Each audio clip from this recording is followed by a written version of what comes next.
when the conference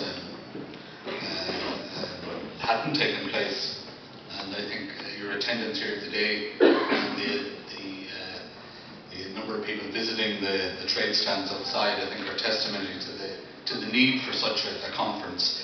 As the Minister has said, the mushroom industry is a dynamic and vibrant industry that has evolved from a relatively simple bag growing system 15 to 20 years ago. It is now highly capitalised, as Gerry has emphasised, and technologically advanced production system based on the Dutch shelf growing system.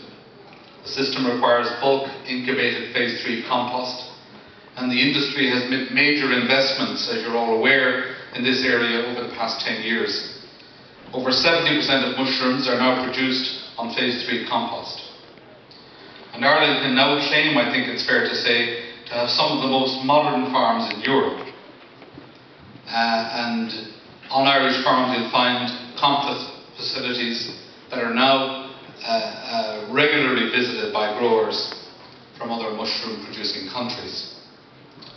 Of course, it's an industry that is all too conscious of the need to be competitive.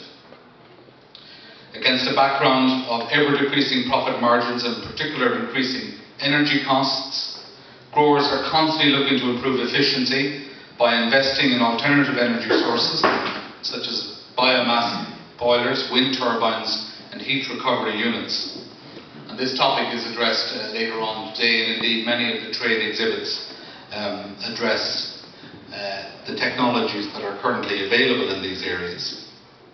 The farm gate value in the Republic in 2010 of the mushroom industry was 98.4 million. It's expected that this year that will be over 100 million. And as the Minister said, despite the contraction in prices that are primarily linked to exchange factors vis-a-vis sterling, total production actually this year has increased by almost 5%. And that has to mean that growers have become more efficient and, despite difficult economic conditions, continue to invest and focus on expansion. Mushrooms, of course, as several speakers have said, are an important export commodity, with 85, perhaps close to 90% of product being exported, and most of that to the UK.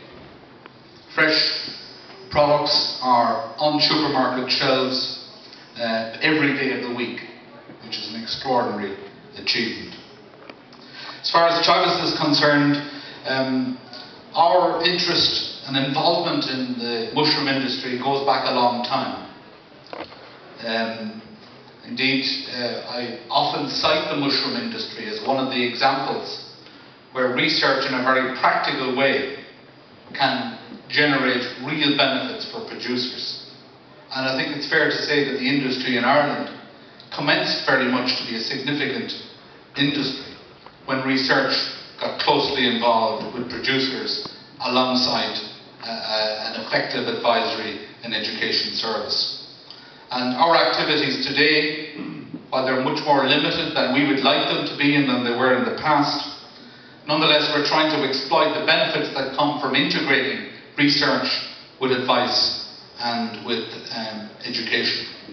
As far as research is concerned, ongoing research within Teagasc is conducted at our Concealy Research Centre under the guidance of my colleague Dr. Helen Grogan, and a review of recently completed and ongoing research projects will be given by Helen later on, covering her work on the mushroom virus X, trichoderma green mold and verticillium disease, as well as dealing with health and safety aspects of spent mushroom substrate.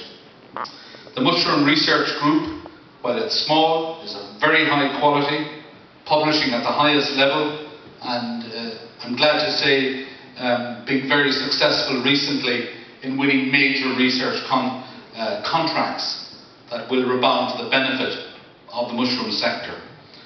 We are in the process of moving our mushroom group from the Concealy location to our campus at Ashtown,